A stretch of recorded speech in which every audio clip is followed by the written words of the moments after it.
Welcome. আমি doctor Mrinal কান্তি দে, রামনগর আদর্শ high স্কুলের শিক্ষক। ছাত্রছাত্রীদের নিয়ে একটা ওয়েটল্যান্ড পর্যবেক্ষণ, অর্থাৎ আমরা জানি শহরের ছেলেমেয়েরা সাধারণত জলাজমি, ওয়েটল্যান্ড যেগুলো আছে সেগুলোকে খুব একটা পর্যবেক্ষণ করে না, কিন্তু গ্রামের ছেলেরা প্রতিনিয়ত ওয়েটল্যান্ড দেখে, অর্থাৎ পুকুর দেখে, খাল দেখে, বিল দেখে। কিন্তু তারা দেখলেও সেই ওয়েটল্যান্ডের মধ্যে যে কত ধরনের বৈচিত্র্য থাকে সেগুলো সম্পর্কে অতটা চিন্তা করে না। তো আমরা শিক্ষকরা যদি সেই রকম কিছু জিনিস তাদের কাছে তুলে ধরতে পারি, তাদের মনের মধ্যেও একটা অনুসন্ধিৎসা তৈরি হয়। তো এইরকম একটা ছোট্ট ঘটনা আমি বিদ্যালয়ের নিচু শ্রেণীর ক্লাস থেকে নিয়েছিলাম, অর্থাৎ 9-এর কিছু ছাত্রছাত্রীকে নিয়ে তাদের একটি গ্রামের পুকুরের ওয়েটল্যান্ড পর্যবেক্ষণে বেরিয়েছিলাম। তো সেই ওয়েটল্যান্ড পর্যবেক্ষণ করে ছাত্রছাত্রীদের কিছু জিনিস আলোকপাত করেছিলাম। তো সেটাই আমি একটা ছোট্ট ক্লিপসের মাধ্যমে আমি দেখানোর চেষ্টা করছি। আমি তো জানি যে ওয়েটল্যান্ড, এই জলাজমি আমাদের পরিবেশের পক্ষে অত্যন্ত গুরুত্বপূর্ণ, কারণ যত বেশি ওয়েটল্যান্ড থাকে মাটির জল ধারণ ক্ষমতা তত ভালো থাকে। যে ওয়েটল্যান্ডগুলোতে মাছ চাষের পক্ষে অত্যন্ত উপকারী, তার প্রোডাক্টিভিটি রেট অনেক বেশি, অর্থাৎ মৎস্য চাষ অত্যন্ত উপকারী। তা থেকে মানুষের উপকারে, অর্থাৎ মানুষের ইকোনমিক কন্ডিশন অনেক ভালো হয়। সেটাও আমরা ছাত্রছাত্রীদের কী কারণে ভালো পুকুরে মাছ চাষ হতে পারে সেটাও তুলে ধরতে পারি। আর আমাদের পরিবেশের ক্ষেত্রে আমরা জানি যে জলাজমিতে যারা প্রেপিডেটর রিলেশনশিপ, অর্থাৎ খাদ্য খাদক সম্পর্ক, ফাইটোপ্ল্যাঙ্কটনকে জুপ্ল্যাঙ্কটন, জুপ্ল্যাঙ্কটনকে ছোটো মাছ, ছোটো মাছকে বড় মাছ যেই খায়, এদের রিলেশনশিপটাও ছাত্রছাত্রীদের তুলে ধরতে পারি। ফলে মনের মধ্যে একটা তারা চিন্তার করার একটা চেষ্টা করবে, এই আশা আকাঙ্ক্ষা নিয়ে, যাতে শহরের ছেলেমেয়েরাও এই জিনিসটা ভাবতে পারে। আমার প্রচুর ছাত্রছাত্রী আছে, দয়া করে তাদেরকে এরকম ছোট্ট একটা জিনিস শুধু মনের মধ্যে একটু জ্ঞানের পরিসীমাটা বাড়ানোর জন্য, বা তারা চিন্তাটা যাতে আরও ভালো করে চিন্তা করে, তারই জন্য আমি একটা ছোট্ট ক্লিপস দেখাচ্ছি। তো এইটা করার আরও একটা উদ্দেশ্য হলো, বায়োডাইভার্সিটিকে জানতে গেলে আমরা শুধু স্থলজ জিনিস নিয়ে ভাববো না, আমরা ভাববো জলাজমি, অর্থাৎ জলজ অংশে যে সমস্ত জীবরা আছে তাদের নিয়েও যদি আমরা ভাবি, তবেই না পরিবেশে একটা সুন্দর স্থিতিশীল জিনিস নিয়ে আমরা চিন্তা করতে পারবো। ধন্যবাদ। আমার এই ক্লিপসটা ছাত্রছাত্রীদের জন্য, প্রকৃত অর্থে ছাত্রছাত্রীদের জন্য। আর এই ক্লিপসটা থেকে পরবর্তীকালে কিভাবে পুরো ল্যাবরেটরিতে প্ল্যাঙ্কটন কিভাবে দেখা হয়, তার সমস্ত কিছু কিভাবে এক্সপেরিমেন্টগুলো হয়, সেগুলো নিয়ে আমি পরপর দেখাবো। অর্থাৎ জলজ যে উপাদানগুলো আছে সেই উপাদানগুলোকে আমি পরপর কী উপাদান, তার টেস্ট কী হলো, সেই ল্যাবরেটরিতে আমি পরে করে এই ক্লিপসগুলোকে আমরা দেখাতে থাকবো। আশা করি ছাত্রছাত্রীদের ক্ষেত্রে এটা খুব ভালো লাগবে। আজ প্রথমে একটা কথা বলি, এই পুকুরটাতে আমরা দেখছি, এদিকে দেখো যে পুকুরের আমরা পাড়ে এই যে আগাছাগুলো আছে পুকুরের পাড়ে, তার মানে এই আগাছাগুলো অত্যধিক বেশি থাকার কারণ এখানে নিউট্রিয়েন্ট, মানে এখানে যে নাইট্রোজেন, ফসফেট, পটাশ লেভেল বেশি। সাধারণত কী হয় যে পুকুর পাড়ে যেখানে দেখবো যে আগাছার পরিমাণ বেশি, সেখানে তার উর্বরতা বেশি, এবং নাইট্রোজেন, ফসফেট, পটাশের পরিমাণ বেশি। আচ্ছা, যাই হোক, এখন আমি প্রথমে বলি যে আজকে আমরা এই পুকুরটাকে পর্যবেক্ষণ করতে এসেছি। পুকুর পর্যবেক্ষণ করতে আসার কারণ যে আমরা সাধারণত জানি যে পুকুরে বা জলাশয়ে গভীরতা মোটামুটি 6 ফিট বা 6 ফিটের সামান্য বেশি বা কম, সেই পুকুর বা জলাশয়গুলোকে আমরা বলি ওয়েটল্যান্ড। ঠিক আছে, কি বললাম, কি বলছি? ওয়েটল্যান্ড। ওয়েটল্যান্ড মানে যে পুকুরে বা যে জলাশয়ে আমরা জল আছে, সারা বছরে বৃষ্টির জলে পুষ্ট হয় বা এবং জল থাকে, সেই পুকুরগুলোকে আমরা সাধারণত ওয়েটল্যান্ড হিসাবে জানি। পুকুর কেন, যে কোনো জলাশয়, সেটা হতে পারে যে খালের জল হতে পারে, বিলের জল হতে পারে, এইগুলো হতে পারে। তো এই জলাশয়ের মধ্যে বিভিন্ন ধরনের প্রাণী আছে, উদ্ভিদ আছে। যে প্রাণী এবং উদ্ভিদের মধ্যে দুটো জিনিস আমরা জানবো, একটা হচ্ছে ফাইটোপ্ল্যাঙ্কটন আর একটা হচ্ছে জুপ্ল্যাঙ্কটন। কি বলছি? প্রথমে আমি বলি প্ল্যাঙ্কটন বলতে কি, যাদের নিজস্ব কোনো সাঁতার কাটার অঙ্গ নেই, যারা জলের স্রোতের অভিমুখেই যাত্রা করে কিন্তু তারা আণুবীক্ষণী, তাদেরকে আমরা প্ল্যাঙ্কটন বলি। এবার শুধু উদ্ভিদ লাগিয়ে দিলে, মানে যে সমস্ত আণুবীক্ষণী উদ্ভিদের সাঁতার কাটার কোনো অঙ্গ নেই, জলের স্রোতের অভিমুখ যেদিকে হয় সেদিকেই সে যায়, তাদেরকে আমরা কি বলি? ফাইটোপ্ল্যাঙ্কটন। আর যাদের নিজস্ব সাঁতার কাটার অঙ্গ নেই, তারা জলের স্রোতের অভিমুখে যায়, তাদেরকে আমরা জুপ্ল্যাঙ্কটন হিসেবে দেখি। তো এই জুপ্ল্যাঙ্কটন, ফাইটোপ্ল্যাঙ্কটন যে পুকুরে ভালো আছে সে পুকুরের প্রোডাক্টিভিটি অর্থাৎ মাছ চাষের ক্ষেত্রে সেটাও খুব উপকারী। ঠিক আছে, এই পুকুরটার রং কেমন দেখছো বলো? কেমন দেখছো? সবুজ। তার কারণ এতে কি আছে? ফাইটোপ্ল্যাঙ্কটন আছে। ফাইটোপ্ল্যাঙ্কটন মানে জলজ আণুবীক্ষণী। কি বললাম? জলজ আণুবীক্ষণী। কি বললাম? উদ্ভিদ না প্রাণী বললাম? ফাইটোপ্ল্যাঙ্কটন জলজ আণুবীক্ষণী, উদ্ভিদ না প্রাণী? উদ্ভিদ। তাহলে এবার একটা জিনিস হচ্ছে যে এই জলটা আর আমরা যদি বাড়িতে যে জলটা রাখি সেই জলটার মধ্যে পার্থক্য কি? তাতে কি ফাইটোপ্ল্যাঙ্কটন থাকবে? তাহলে তার রংটা কেমন হবে? একবারে সাদা। ঠিক আছে, গুড। এবার একটা জিনিস হচ্ছে এই পুকুরটা মাছ চাষের পক্ষে খুবই উপকারী যদি এটাকে সুন্দরভাবে করা যায় মাছ চাষে। কেন না? এতে যে এই যে সানলাইটটা পড়ছে, সানলাইট পড়লে এই যে জলজ আণুবীক্ষণী উদ্ভিদগুলো আছে তারা কি করবে? সালোক সংশ্লেষ করতে পারে। তাহলে জলে অক্সিজেনের পরিমাণ কত হওয়া উচিত আমি বললাম? বলো। 6.8। গুড, 6.8। সাধারণত 6-এর উপরে যদি জলে অক্সিজেন থাকে তাহলে সাধারণত সেই জায়গায় মাছ চাষের পক্ষে উপকারী। তাহলে মাছ এখানে জলজ অক্সিজেনটা পেয়ে যাবে আর বায়ু থেকে কিছু অক্সিজেন মিশি। তো এবার একটা জিনিস আমি আজকে একটা জিনিস দেখাবো, এখানে আসো। এইটা আমি আজকে প্ল্যাঙ্কটন কিভাবে কালেকশন করা যায় আমি দেখাচ্ছি। এইটা আমি যে এইটা একটা নিয়েছি, এইটা হচ্ছে একটা প্ল্যাঙ্কটন নেট। কি বলছি? ওই গাছ আছে, যদি কোনো অন্যদিকে কারুর নজর থাকে, অন্যরকম কোনো দিকে তাকাও, তাহলে আমি তাকে এক্ষুনি পাঠিয়ে দেবো ওখানে। ঠিক আছে, সেটা যেন মাথায় মনে থাকে, ভালো করে জিনিসটা জানবে এবং প্রত্যেককে জিজ্ঞেস করে নেব। তাহলে এইটাকে আমরা বলছি প্ল্যাঙ্কটন নেট। কি বলছি আমরা? Plankton net. এই প্ল্যাঙ্কটন নেটটা আমরা বানিয়েছি, এটা আরো অনেক ভালো করে সুন্দর করে বানানো যায়। এটার মূল উদ্দেশ্য, এইটা যদি আমরা 10 লিটার জল হয় তাহলে আমি সাধারণত কি করব, এই পুরো 1 বালতি জল যদি এর মধ্যে ঢালি তাহলে স্বাভাবিক কারণে কি হবে যে এর মধ্যে ফাইটোপ্ল্যাঙ্কটন এবং জুপ্ল্যাঙ্কটন দুটোই চলে আসে। আসার পরে এইখান থেকে জলটা এই কাপড় থেকে বেরিয়ে যাবে আর এইটার মধ্যে এসে আমাদের প্ল্যাঙ্কটনগুলো জমা হবে। তারপরে আমরা এটাকে একটা প্রিজারভেটিভ দিয়ে দেবো। সেই প্রিজারভেটিভ কখনো অ্যালকোহলে প্রিজার্ভ করি আর না হলে ফর্মালডিহাইডে প্রিজার্ভ করবো। করে আমরা এটাকে মাইক্রোস্কোপের তলায়, আমি যেটা দেখিয়েছি ক্লাসরুমে, ওই যে তুমি নিয়ে এসছো ওর মধ্যে সরল মাইক্রোস্কোপ আছে, ওর তলায় রাখলেই আমরা কি করব দেখতে পাবো। ঠিক আছে, তাহলে আমি এখন একটা কাজ করি, এইখানটা একজন কেউ আসো, আমাকে একটা হেল্প করো। ঠিক আছে, এইটা ধরো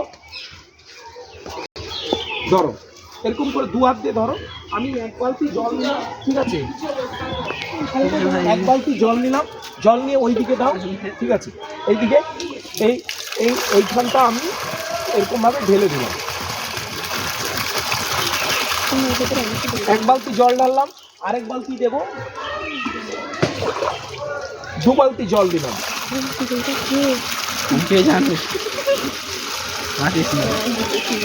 এই যে 2 বালতি জল আমি দিলাম, তাহলে 2 বালতি জল মানে এটা যদি 10 লিটার করে হয় 20 লিটার জল। একবারে পরিষ্কার দেখতে পাবে এর মধ্যে মাইক্রো অর্গানিজম। এই যে একটা প্রাণী দেখতে পাচ্ছ ছুটাছুটি করছে, এই প্রাণীটার নাম হচ্ছে জেরিডি। কি বলছি? জেরিডি। এটা জলের উপরেই বেশিরভাগ থাকে, ও উপরে চলে এসছে, দেখতে পাচ্ছিস? আর বাদ বাকি কেউ ভালো করে পর্যবেক্ষণ করো, আলোতে দেখলেই দেখতে পাবে এর ভেতরে শুধু ঠিকরাচ্ছে। কিছু কিছু জিনিস দেখো, খুব ভালো করে দেখবে, প্রচুর ঠিকরাচ্ছে। ঠিক আছে, মানে ঠিকরে চলে যাচ্ছে। ঠিক আছে, তাই এর কারণ কি? এর মধ্যে আছে জুপ্ল্যাঙ্কটন আছে। আর সবুজ যেটা হয়ে আছে এই জলটা, আমি এক্ষুনি 1 গ্লাস জল, একটা ফ্রেশ খাবার জল আমি দেখাবো কনিক্যাল ফ্লাক্সে নিয়ে। দাও একটা কনিক্যাল ফ্লাক্স দাও। ঠিক আছে, এইটা কেউ ধরে রাখো, এইটা আমরা প্রিজার্ভ করব, করে মাইক্রোস্কোপের তলায় দেখাবো। এরপরে একটা জিনিস যেটা দেখাচ্ছি, এইটাকে আমরা এরকম একটা 1 বোতল আমি জল নিচ্ছি, এইটা কনিক্যাল ফ্লাক্সে 5 সাইডে এই জলটা নিলাম, এটার মধ্যেও জেডি চলে এসেছে। এইটা নিলাম। আর একটা জিনিস, আরেকটা যে কনিক্যাল ফ্লাক্স নাও, ওটার মধ্যে একটু ফ্রেশ জল, মানে কলের জল। ওখানে কলের জল, ট্যাপে জল আছে? জল আছে ট্যাপে? আচ্ছা, কলের জল একটু নিয়ে আসো তো। কলের জল, কলের জল ঢেলে দেখো। দুটো প্রত্যেককে দেখাও, উপাস থেকে দেখতে পাচ্ছ প্রত্যেকে? দেখো ওদেরকে, দেখো দুটো ডিফারেন্সটা ঠিক কি, দুটোর ডিফারেন্সটা। ওই যে দেখো, এ একটা জল নিয়ে এসছে, ওটা দেখো, ওটা দেখো, দুটোর মধ্যে পার্থক্য কি? তার কারণ এটার মধ্যে কি নেই, পার্থক্য দেখা যাবে।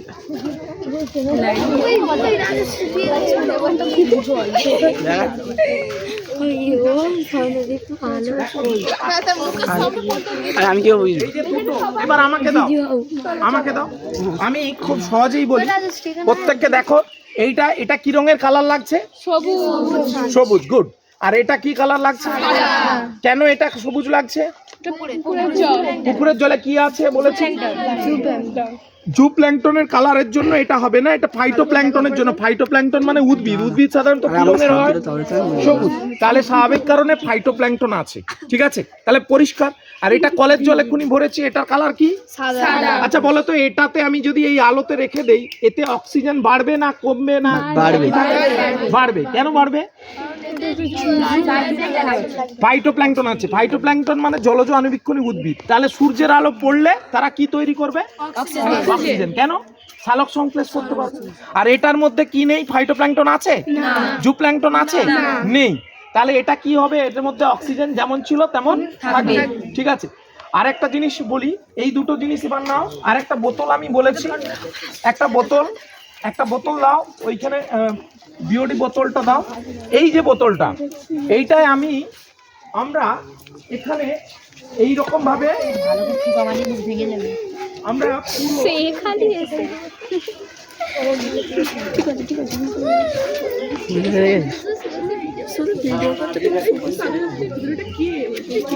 এইটা একটা বিওডি বোতল। এই বোতলটা আমি জল নিলাম, ঠিক আছে? দেখতে পাচ্ছ? এটাই জল নিয়েছি। এই জলটা আমরা, আমাদের একটা কিট ছিল, সেটা নষ্ট হয়ে গেছে, তো সেটা দিয়ে আমরা এখানে পুকুর পাড়েই যদি অক্সিজেনটা মেপে নিই, কি করে নিতে পারি? অক্সিজেন মেপে নিই। ধরো এখানে পুকুরে অক্সিজেন এখন মাপলাম, এখন 6.8 মিলিগ্রাম পার লিটার অক্সিজেন আছে, ঠিক আছে? তো এটাকে যদি আমি এরকম একটা বাইরে কাপড় বেঁধে দেই, বা এটাকে কার্বন কাপড় দিয়ে বেঁধে দেই, তাহলে এটাতে কি সূর্যের আলো আর ঢুকবে? ঢুকবে না। কিন্তু এতে কি আছে? ফাইটোপ্ল্যাঙ্কটন আছে না নেই? আছে। তাহলে ফাইটোপ্ল্যাঙ্কটন কিসের সাহায্যে সালোক সংশ্লেষ করতে পারে? সূর্যের আলো। তাহলে সূর্যের আলো বন্ধ করে দিলে তারপরে এর মধ্যে জুপ্ল্যাঙ্কটন আছে না নেই? জুপ্ল্যাঙ্কটন আছে। তাহলে জুপ্ল্যাঙ্কটন অক্সিজেন নেবে কি নেবে না? নেবে। তাহলে জুপ্ল্যাঙ্কটন যদি অক্সিজেন নেয়, অথচ আমি কোনো রকম ভাবে আর অক্সিজেন তৈরি করতে দিচ্ছি না, সালোক সংশ্লেষ হচ্ছে না, তাহলে অক্সিজেন বাড়বে না কমবে? কমবে। তাহলে 5 দিন 6 দিন রেখে দেই যদি, এর মধ্যে অক্সিজেনের পরিমাণ কমে যাবে।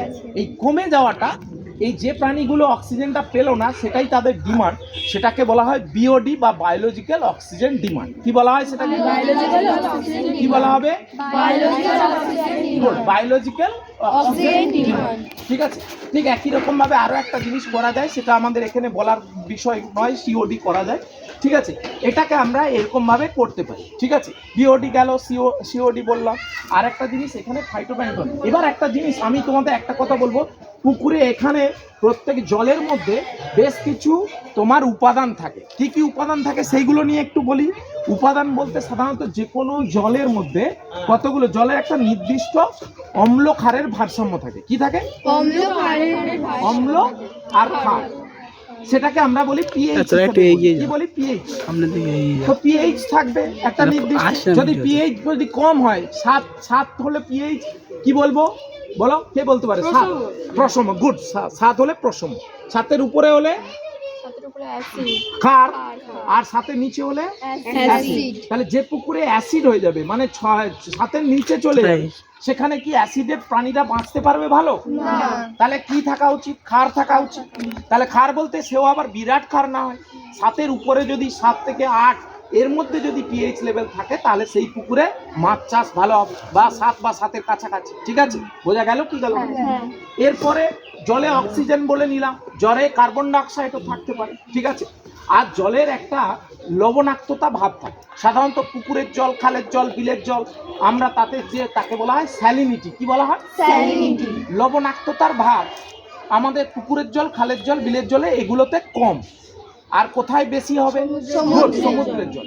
সমুদ্রের জলকে বলা হয় ব্র্যাকিশ ওয়াটার। কি বলা হয়? Brackish water. তাতে লবণের ভাগ অনেক বেশি, অর্থাৎ স্যালিনিটি সেখানে বেশি হবে না কম হবে? বেশি হবে। গুড, বেশি হবে। ঠিক আছে, তাহলে স্যালিনিটি। এরপরে আরো দুটো জিনিস আছে আমাদের। এই যে জলটা তুমি দেখবে, নদীর যে জলটা সঙ্গে সঙ্গে বেরোচ্ছে সেটা কি রকম রঙের হয় কে বলতে পারে? নদীর হালকা ঘোলা ঘোলা থাকে। আর যদি আমরা পুকুরের জলে দেখছি এরকম সবুজ দেখছি, তাহলে নদীর জল আর পুকুরের জলের দুটো পার্থক্য আছে। তাহলে নদীর জলটা ঘোলা হয়, মানে ঘোলা ও কি করে তার সঙ্গে পলিটলি সব বয়ে নিয়ে যায়। দুটো জিনিস আমি বলবো, যে জল প্রবাহিত হয় তাকে বলা হয় ফ্লোটিং জল, ফ্লোটিং ওয়াটার। কি বলা হয়? Floating water. আর যে জল প্রবাহ হয় না, স্থির আছে, তাকে বলে লেন্টিক ওয়াটার। কি বলা হয়? Lentic water. লেন্টিক আর ফ্লোটিং। লেন্টিক মানে স্থির জল, আর ফ্লোটিং মানে প্রবাহিত জল। প্রবাহিত জলটা ঘোলা হবে না, লেন্টিক জলটা ঘোলা হবে? প্রবাহিত জল ঘোলা হবে। ঠিক আছে, তাহলে যে জল ঘোলা হবে তাকে বলা হয়, ঘোলাটে যে মাপার জন্য যে আমরা এককটা ব্যবহার করি, যে জিনিসটা ব্যবহার করি তাকে বলে টার্বিডিটি। কি বলা হয়? টার্বিডিটি। তাহলে কি কি জানলাম? পিএইচ জানলাম, ডিজলভ অক্সিজেন জানলাম, মানে অক্সিজেন জানলাম, কার্বন ডাইঅক্সাইড জানলাম, স্যালিনিটি জানলাম, তারপরে টার্বিডিটি জানলাম। ঠিক আছে, এছাড়াও বিভিন্ন ব্যাকটেরিয়া আছে, সেগুলো আমরা এখানে জানবো না। বেশ কিছু মাইক্রো অর্গানিজম আছে।